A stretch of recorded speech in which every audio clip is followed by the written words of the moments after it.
Welcome back in chemistry classes. Once again, I am Amarnath Biswakarma. I am going to teach few multiple choice questions related to the IIT and NEET, which are upcoming exams. So look here. The first questions I have written: among the following carbocation, which one is the least stable? You know, carbocation stability depend upon the many factor. The first factor is the inductive effect. Second one is the resonance effect.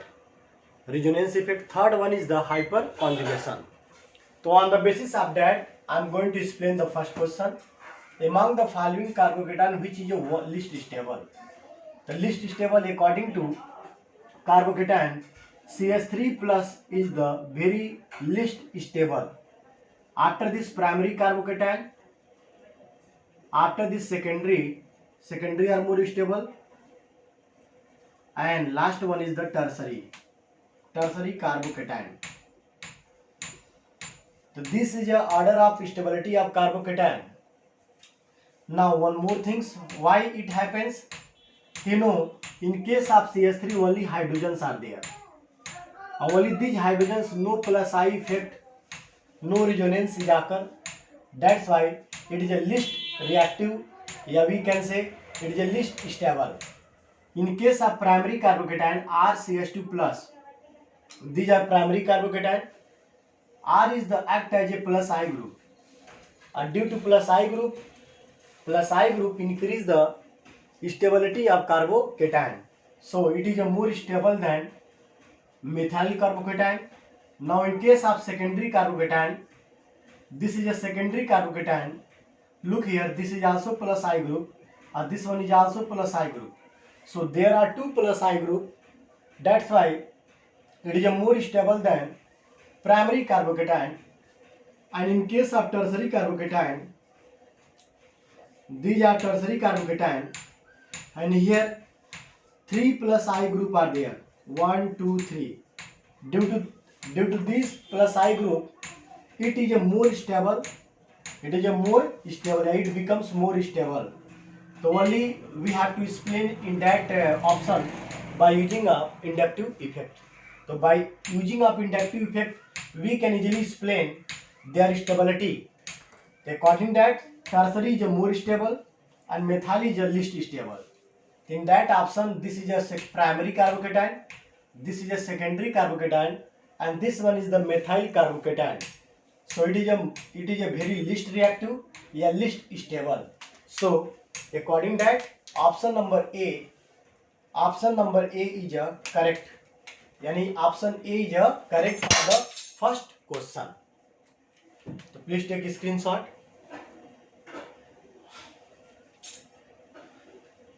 Okay, student. Well, second question. Now, second question, what are there?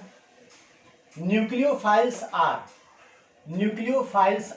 option electron rich species, electron deficiency species, both A and B. A and B means electron rich as well as deficiency, and D none of above.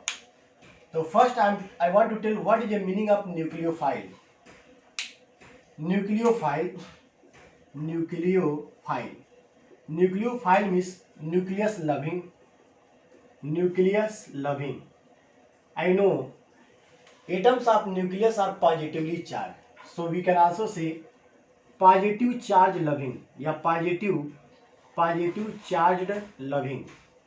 It means the species या the attacking agent which can attack on those place where electron deficiency is occur. Where electron deficiency occur, yeah, we can say the density of electron is very low. So that species is called nucleophile. The nucleophile, only those species is called which attack on that place where electron deficiency or density of electron is very low. That is called nucleophile. Nucleophiles already electron rich species.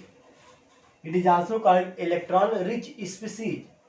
Why it is called electron rich species? Because if these kinds of the having the electron, suppose Cl minus, It is a kind of nucleophile. It can attack on the positive portion, which is C plus. So Cl ion can easily attack on C plus. So this is a nucleophile, but look here, Cl having 1 minus charge. So it is an electron rich species. So nucleophile is the electron rich species. So first option is also correct, but one more thing, electron deficiency species. Electron deficiency means electron means कमी species. तो इसके पास जो ये nucleophiles होते हैं इनके पास electron की कमी नहीं होता है, इनके पास इलेक्ट्रॉन की मैक्सिमम होगा, प्रोबेबिलिटी ज़्यादा होगा ताकि यह प्लस पर अटैक कर सके। तो इसके पास इलेक्ट्रॉन ज़्यादा होगा तभी जाके वो अटैक करेगा। सो आपका पहला ऑप्शन जो होगा इलेक्ट्रॉन रिच स्पीसीज, ये आपका सही होगा। न्यूक्लियोफाइल दो तरह से हो सकता है, एक आपका इलेक्ट्रॉन रिच स्पीसीज और एक आपका न्यूट्रल भी हो सकता है। जैसे ammonia is a neutral species but it act as a nucleophile. क्यों? क्योंकि अमोनिया के नाइट्रोजन पर एक लोन पेयर इलेक्ट्रॉन है और ये आसानी से प्लस पर क्या कर सकता है, अपने इलेक्ट्रॉन को डोनेट कर सकता है। सो ये भी न्यूक्लियोफाइल है, बट कैसा न्यूक्लियोफाइल है बच्चों? Neutral nucleophile, but in the option not given neutral, so option first one is the correct, electron rich species। समझ गए? इलेक्ट्रॉन डिफिशियंस स्पीसीज जो होता है जिसके पास इलेक्ट्रॉन की कमी हो, तो किसके पास कमी होगा? इलेक्ट्रोफाइल के पास। इलेक्ट्रोफाइल जो इलेक्ट्रॉन डेंसिटी पर अटैक करे, तो उसका मतलब उसके पास इलेक्ट्रॉन की कमी है, तभी ना वो इलेक्ट्रॉन को अटैक कर रहा है। So nucleophile electron rich species होता है, while electrophile electron deficiency species होता है। भूलेंगे नहीं। Okay, please take screenshot. Now the question number third. अब क्वेश्चन थर्ड क्या है? The hybridisation of carbon in carbon free radical is, it means carbon free radical. The simplest carbon free radical is the methyl free radical. It means CH3. You know, this is a unpaired electron and 3 bond pair, and methyl group having the 3 hydrogen and 1 lone pair electron. One odd number of electron we can say. So here sigma 1 number of sigma bond कितना है बच्चों? 3, 1 2 3। सो hybridisation equal आपका हो जाएगा एक S और 2 P, sp2 होगा। कितना होगा बच्चों? sp2। सो इसका हाइब्रिडाइजेशन sp2 होगा इस कार्बन का, क्योंकि 3 सिग्मा बॉन्ड है और एक अनपेयर्ड इलेक्ट्रॉन है। इस अनपेयर्ड इलेक्ट्रॉन की वजह से जो फ्री रेडिकल होता है वह पैरामैग्नेटिक नेचर होता है। कैसा होता है बच्चों? Paramagnetic in nature. तो सो ये पैरामैग्नेटिक नेचर का होता है, बट क्वेश्चन तो आपको केवल हाइब्रिडाइजेशन पूछ रहा है। तो हाइब्रिडाइजेशन में आपका क्या होगा? sp2। तो देखिए कोई ऑप्शन दिया है, ए में sp3, no, B sp2। So it is a correct, B is a correct option. समझ गए बच्चों? Okay, now next last question. The order of stability of carbonium ion या carbanion is, the carbanion stability it is a opposite of carbocation. Carbocation में आपका क्या होता था? Carbocation में क्या होता था? 1 डिग्री सबसे लेस, इसके बाद 2 डिग्री, इसके बाद 3 डिग्री। लेकिन कार्बोएनायन में यह अपोजिट हो जाता है, 3 डिग्री, इसके बाद से 2 डिग्री, या इसके बाद से 1 डिग्री, इसके बाद से 2 डिग्री, इसके बाद से 3 डिग्री। ऐसा क्यों? देखिए, कार्बन आयन का मतलब ऐसा कार्बन जिसके ऊपर 1 निगेटिव चार्ज हो। जैसे ये निगेटिव चार्ज है, मान लीजिए यहाँ पर मैं 3 एल्किल ग्रुप जोड़ दिया। तो एल्किल ग्रुप क्या करेगा? यह प्लस आई की तरह बिहेव करेगा, यानी इलेक्ट्रॉन देगा। और जब इलेक्ट्रॉन देगा, यहाँ इलेक्ट्रॉन जब मिलेगा तो इस पर माइनस का डेंसिटी और ज़्यादा बढ़ेगा, माइनस वैल्यू और बढ़ेगा, जिससे इसका स्टेबिलिटी घटता जाएगा। जिससे इसका स्टेबिलिटी क्या होगा? घटता जाएगा। इसीलिए 1 डिग्री कार्बोएनायन ये जो मोस्ट स्टेबल, अब इससे भी ज़्यादा स्टेबल आपका मेथाइल कार्बोएनायन, ये और ज़्यादा स्टेबल होगा। तो इस तरह आपका स्टेबिलिटी ऑर्डर यह होगा कार्बो एनायन में। तो चूंकि क्वेश्चन में ऑप्शन में 1 2 3 में दिया है, तो देखिए 1 2 3, यानी आपका पहला ऑप्शन इसमें भी क्या होगा बच्चों, करेक्ट होगा। तो ये आपका first answer is correct for the question number 4। Please take screenshot.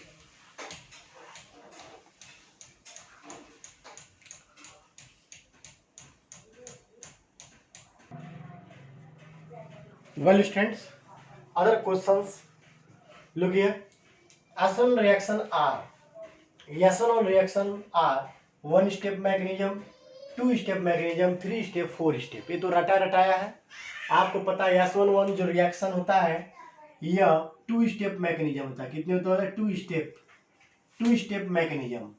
अब इस मैकेनिज्म में 2 स्टेप, पहला जो स्टेप होता है स्टेप नंबर 1 आपका formation of carbocation, formation of carbocation, और सेकंड स्टेप जो होता है, स्टेप सेकंड जो होता है attacking of nucleophile, attacking of nucleophile, nucleophile attack करता है। इस तरह S1 mechanism 2 step, but SN2 1 step. S12 कैसा होगा, 1 स्टेप, क्योंकि उसमें डायरेक्ट न्यूक्लियोफाइल अटैक करेगा और ट्रांजिशन स्टेट बनेगा। तो आपका रटा रटा है, so option number B correct. B is correct option for first question. Please take screenshot. Okay, question number second means question 6, the shape of carbanion यानी CH3 minus is. बहुत अच्छा question है, कार्बो एनायन है। आपको बता दें, अगर हम इसमें बात करें कार्बो एनायन में, तो bond pair according to VSEPR theory बताएंगे, बॉन्ड पेयर जो होगा वो आपका 3 होगा क्योंकि 3 हाइड्रोजन है, और लोन पेयर जो होगा, लोन पेयर वो आपका होगा 1। कैसे, क्योंकि ये जो माइनस है खुद एक कार्बन का एक इलेक्ट्रॉन आएगा, तो 1 lone pair 3 bond pair. According to VSEPR, those molecules which have the 3 bond pair and 1 lone pair electron, तो their shape is the pyramidal. कैसा होगा बच्चों, पिरामिडल। सो आपका ऑप्शन नंबर डी, ये भी रटा रटा ही है। सो अगर स्ट्रक्चर बनाया जाए तो देखिए क्या होगा,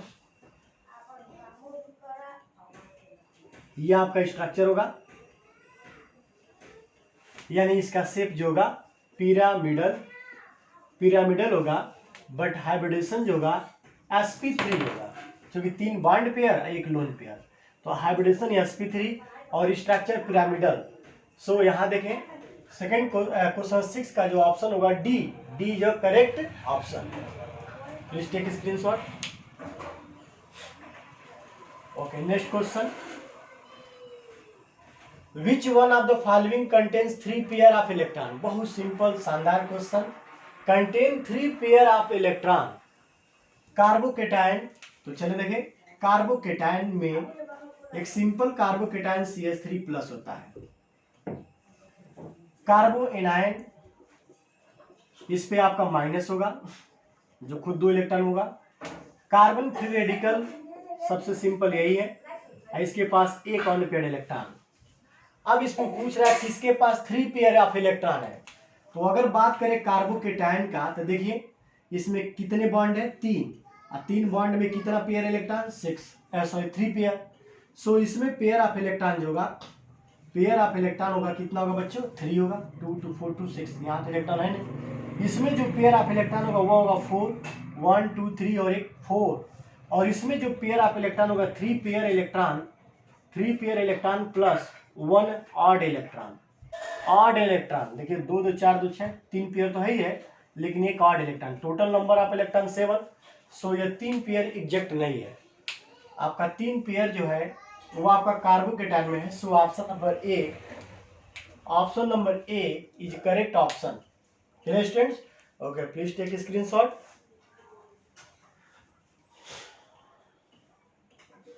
okay, last question, which of the following alkyl halide is hydrolyzed by S1 mechanism। तो सब एलिफैटिक एल्किल हैलाइड है। तो एलिफैटिक एल्किल हैलाइड के लिए सबसे बेस्ट जो होता है टर्सरी एल्किल हैलाइड होता है। इसके बाद से सेकेंडरी सबसे बेस्ट, इससे कम होता है, तो ये इसका आर्डर है। इससे कम आपका प्राइमरी एल्किल हैलाइड, और सबसे कम मेथाइल तो बहुत नियर कम होता है। तो देखिए जिसमें टर्सरी वाला होगा, टर्सरी का मतलब primary carbon, secondary carbon, tertiary carbon, quaternary carbon. अगर प्राइमरी कार्बन से, जैसे ये देखिए ये कार्बन इससे अटैच है, ये प्राइमरी, ये भी प्राइमरी। अगर प्राइमरी कार्बन से हाइड्रोजन जुड़ा हो तो उसको बोलेंगे ये प्राइमरी एल्किल हैलाइड, अगर ये एल्कीन हो तो, जैसे यह। सेकेंडरी वाले से जुड़ा हो, जैसे यह कार्बन देखिए, यह कार्बन सेकेंडरी है क्योंकि यह कार्बन 2 कार्बन से जुड़ा है और इसके साथ X जोड़ दें तो इसको बोलेंगे सेकेंडरी एल्किल हैलाइड। और टर्सरी का मतलब 3 एल्किल ग्रुप जो हो गया, जैसे ये देखें यह आपका टर्सरी एल्किल हैलाइड हो गया। तो इसका रिएक्टिविटी सबसे ज्यादा होगा S11 के केसेज में। सो आप देखो इन चारों ऑप्शन में ऑप्शन नंबर जो 3rd है CH3 थ्राइस-CCl, ये आपका टर्सरी है, ये आपका प्राइमरी है, ये भी आपका प्राइमरी है। तो सबसे जो इजीली जो हाइड्रोलाइज होगा वह होगा आपका सी ऑप्शन। अगर हम सी तो करेक्ट हो गया। अगर हम इन सबको अरेंज करें increasing order of hydrolysis in case of S11 reaction, तो सबसे वीकली जो हाइड्रोलाइज होगा वो होगा CH3Cl। इससे अच्छा थोड़ा होगा CH3CH2Cl क्योंकि इसमें एल्किल ग्रुप थोड़ा बड़ा है, प्लस आई ग्रुप। इससे थोड़ा और अच्छा होगा CH3CH2CH2Cl। और सबसे जो बेस्ट होगा वो आपका टर्सरी होगा CH3 थ्राइस-CCl। तो ये आपका ऑर्डर है किसके, hydrolysis by S11 mechanism. So option C तो सही है, बट आपको ये भी समझना है यह मेथिल है, एक छोटा सा प्लस आई ग्रुप, यह एथाइल है, इसमें थोड़ा इससे बड़ा प्लस आई ग्रुप है। तो जैसे जैसे प्लस आई ग्रुप बढ़ेगा स्टेबिलिटी कार्बोकेटायन का क्या होगा, बढ़ता जाएगा। सो यह आपका ऑर्डर होगा, अगर ऑर्डर पूछता तो, और आंसर तो आपका सी हो जाएगा। तो please take screenshot, please subscribe my channel and share. Now this time I am teaching related to upcoming exam like IIT JEE Main, NEET, AIIMS and other competitive exam like BHU BSc। तो आप इस channel को subscribe करें। मैं regular आपके लिए ऐसे important question, multiple choice question आपके लिए लाऊंगा और चैप्टर वाइज है, चूंकि ये हेलोएल्केन्स हेलोएरिन्स का ही है, इसके प्रीवियस लेक्चर में भी आप देखें। तो आप ज़्यादा से ज़्यादा बच्चे सब्सक्राइब करें, लाइक करें और कंप्लीट वीडियो देखें। Thank you very much, students.